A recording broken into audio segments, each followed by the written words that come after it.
Hi there, I'm Hao, and this is just another video of me solving random code problem. So let's begin. We have a house robber today. So we are a personal robber planning to rob houses along the streets. And each house have a certain amount of money, right, represented at the value in the array here. And the only constraint stopping you from robbing each of them is that the adjacent house have security system connected, and we will automatically contact the police if two adjacent houses were broken into on the same night, right? So we are robbing in one night here, right? So in one night, in one single night, what houses can we rob so that we can maximize our value without uh, alerting the police? Yeah.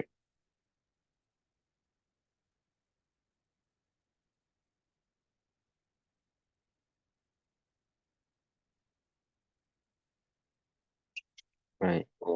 Therefore, in an example, we have 291,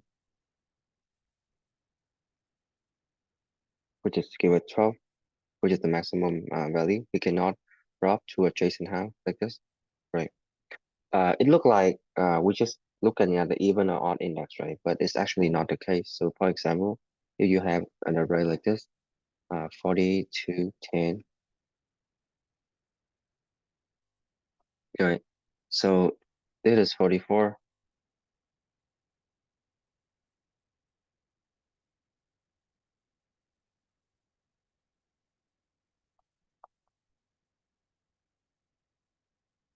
this is 44, right? And this is 12, right?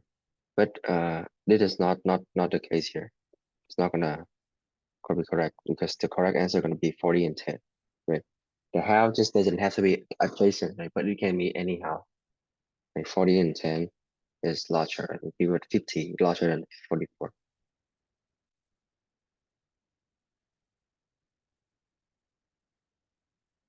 All right. So we can keep track of we can use the greedy approach here.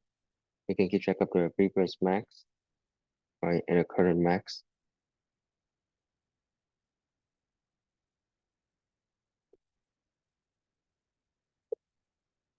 And next max, of course. Or we don't need the next max. We can just calculate it directly. So we can start out by setting the current max equal to the first number, which is 2.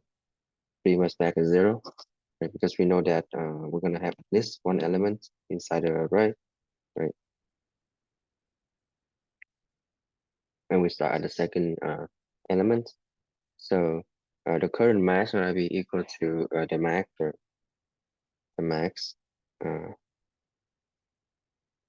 the max, right? The current max, right? And the previous max plus current number in terms of I, right? Because the previous max, right? It's not gonna give it won't be the adjacent house. So if it is 7, right? 7 and previous max is 0 plus 7. Sorry, the current max is 2. So the maximum between 2 and then 0 plus 7, right? The 7 is larger. So the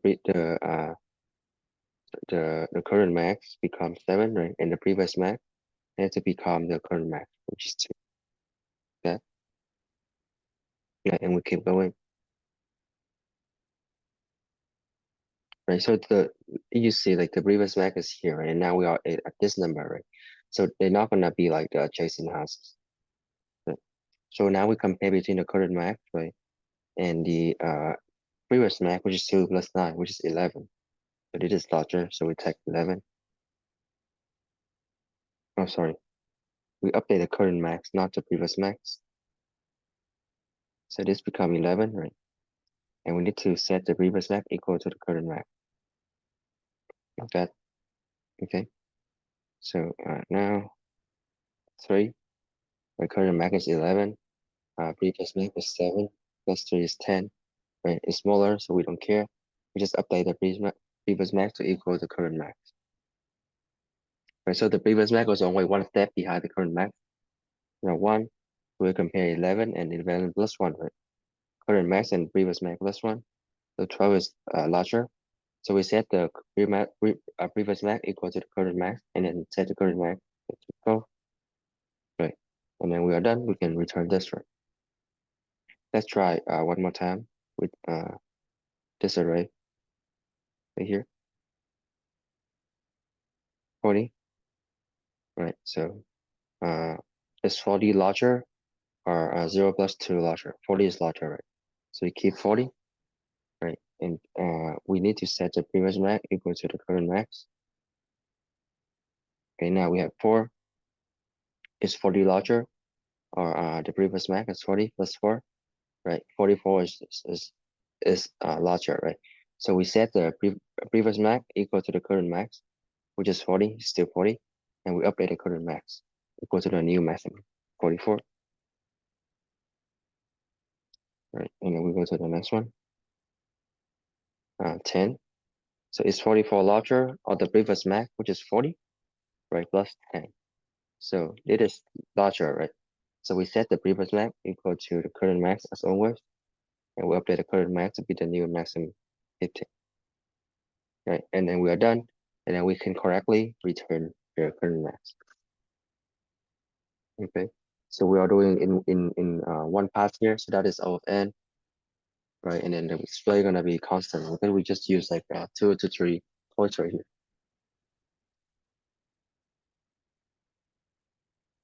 Okay, so let current max equal to number 0. Right, let previous max equal to 0. Well, we can start from index 1 from the second number. We have a next max equal to the maximum, like of the current max and the previous max plus the current number. We set the current max, the next max. After we fall back, we need to set the previous max to the current max. But the previous max is only one step behind the current max. And then we can return the current max at the end. And yeah, it works. Thank you for watching.